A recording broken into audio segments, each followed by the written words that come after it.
Évangile du jour de ce jeudi 13 mars 2025.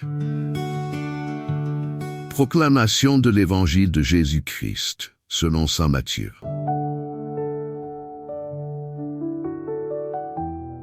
En ce temps-là, Jésus disait à ses disciples, « Demandez, on vous donnera. Cherchez, vous trouverez. Frappez, on vous ouvrira. En effet, quiconque demande reçoit. Qui cherche trouve, à qui frappe, on ouvrira. » Ou encore, lequel d'entre vous donnera une pierre à son fils quand il lui demande du pain? Ou bien lui donnera un serpent quand il lui demande un poisson? Si donc vous, qui êtes mauvais, vous savez donner de bonnes choses à vos enfants, combien plus votre Père qui est aux cieux donnera-t-il de bonnes choses à ceux qui les lui demandent? Donc, tout ce que vous voudriez que les autres fassent pour vous, faites-le pour eux vous aussi. Voilà ce que disent la loi et les prophètes. Acclamons la parole de Dieu. Louange à toi, Seigneur Jésus.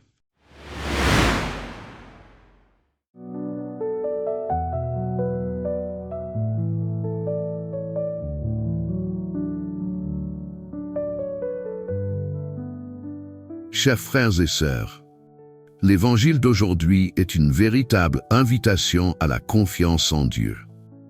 Jésus nous assure que notre Père céleste est toujours prêt à nous écouter et à nous donner ce dont nous avons besoin. Mais cette promesse divine soulève une question importante. Avons-nous vraiment foi en cette parole? Osons-nous demander, chercher et frapper avec persévérance et confiance? Aujourd'hui, nous méditerons sur 3 aspects essentiels de cet enseignement du Christ. L'audace de la prière, la confiance dans la bonté du Père et l'appel à la réciprocité dans l'amour. Aspect numéro 1. Demandez, on vous donnera. L'audace de la prière. Jésus nous invite à prier avec audace. Trop souvent, nous hésitons à demander à Dieu ce dont nous avons besoin, par crainte de le déranger ou par manque de foi. Pourtant, notre Père céleste est un Père aimant qui attend que nous lui ouvrions notre cœur.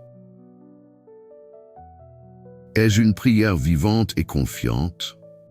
Ou est-ce que je me lasse trop vite lorsque je ne reçois pas immédiatement ce que je demande?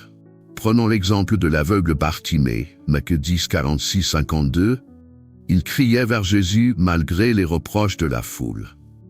Il n'a pas abandonné, et Jésus l'a exaucé. Prions avec cette même persévérance et cette même foi. Aspect numéro 2. Votre Père donnera de bonnes choses. La confiance en la bonté de Dieu. Jésus nous rappelle que, même imparfaits, nous savons donner de bonnes choses à nos enfants. Alors combien plus Dieu, qui est parfait dans son amour, nous comblera-t-il de ses bienfaits?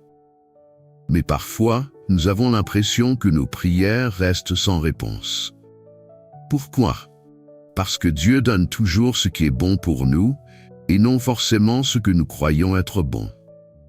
Son silence est parfois une réponse en soi, une invitation à grandir dans la foi et la patience. Ai-je déjà reconnu, avec le recul, que ce que je désirais n'était pas réellement bon pour moi? Puis-je me souvenir d'une prière exaucée d'une manière que je n'attendais pas? Aspect numéro 3. Faites aux autres ce que vous voudriez qu'ils fassent pour vous. L'amour en action. Jésus termine son enseignement par ce que l'on appelle la règle d'or. Traitez les autres comme nous aimerions être traités.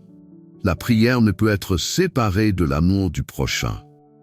Nous voulons que Dieu nous comble de sa bonté, alors soyons nous-mêmes des instruments de cette bonté pour les autres. Nous demandons de l'aide, soyons prêts à aider. Nous espérons être écoutés, écoutons ceux qui nous entourent.